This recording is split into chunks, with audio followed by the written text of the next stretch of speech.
Please introduce yourself. So my name is Gilles Clement. I'm a neurophysiologist. My research is in Houston, where I'm doing experiments on astronauts while they are in space. So you're involved in space research then? Yeah, I've been doing that for 40 years, and mostly I'm interested in how the astronauts, walk when they return from space, and how do they perceive being weightless with no up and down. And so you do experiments with astronauts in the simulated space environment, in the zero gravity environments, is that right? Yeah, we start to do experiments on the ground in this parabolic flight in airplanes for a very short duration of weightlessness to prepare the experiments. And then some astronauts go into space and they continue the experiments. They continue to do them for a very long duration while they are 6 months on board the space station. And what sort of things happen to people when they've been in the space station for 6 months? Well, first of all, there is no up and down, so they feel disoriented. And that's the bad side of it, so they feel motion sickness, a little bit like car sickness. But the good thing is that now they move in 3 dimensions when they are in orbit. So they, instead on the ground here, we walk basically on the surface. Over there they can move on the ceiling. So they have a much larger volume to work with. So for a young person who's saying, wow, how do I get involved in anything to do with space and exploration and the science involved, where do you start? Well, you start to get a good idea for doing some research. You have to get interested in what we know and what we don't know about how the body works. I was studying the balance in cats, in animals. My question is, how do animals that you drop upside down, how do they land on their 4 paws? Is the visual information from your eyes is useful? And I was doing that in a lab in Lyon, and then when I defended my thesis, a manager from a space agency told me, well, the cat that is falling is weightless, just like an astronaut, and why don't you come work with us and do research on astronauts? And that's how I joined the space program. Wow. And so you've met astronauts? I met astronauts, about 200 of them. Wow. And are astronauts super fit, super intelligent scientists? They are fit. They pay attention to their exercise, but they are super smart.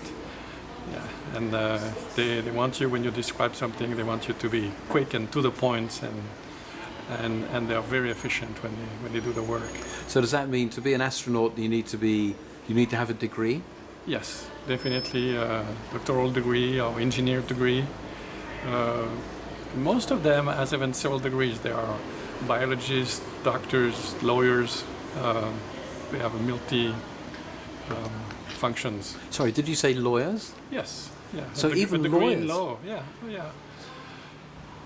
So there's no end to the qualifications potentially? No, I know, because it's the process for selection is hard. Thousands of people apply, and you select maybe 20 of them every time. So what makes somebody get selected? What are the... At the last, it's a political decision. Mostly, the last 200s in the final, they all have the same qualification, physical and the academy. But you need to select 20, so it's made at a high level, mostly. In European Space Agency, they make sure one is selected from every country that is participating in the agency, and things like that. Wow. And when you were young, did you think you'd be doing this? No, I was not interested in space until the day where I was told I was going to work for the space program. And then I had to catch up and read. And 2 weeks later, I was in Moscow and meeting in Star City, meeting the cosmonauts there. So would you predict what we might expect over the next 20 years in terms of scientific experiments, scientific change, and maybe even how we view space? Well, it's difficult in research to predict, what will be the new technology in 20 years, but definitely there'll be more computer work, artificial intelligence, and that help make decisions. We'll know at the time more about the brain, how the brain works, prosthesis, training, rehabilitation, this type of things. For spaceflight, I hope that in 20 years I've been back on the moon and perhaps, on Mars. And am I right, you're a professor of space research? Space medicine. Yeah, space medicine. It's called human performance in space. So do you think we will see people on Mars? Oh yeah, I think it's possible. Right now the date is 2030. I think again it's a political decision who is going to commit to go, because it's a lot of work and you have to commit for several years. A program like that needs 10 years of work.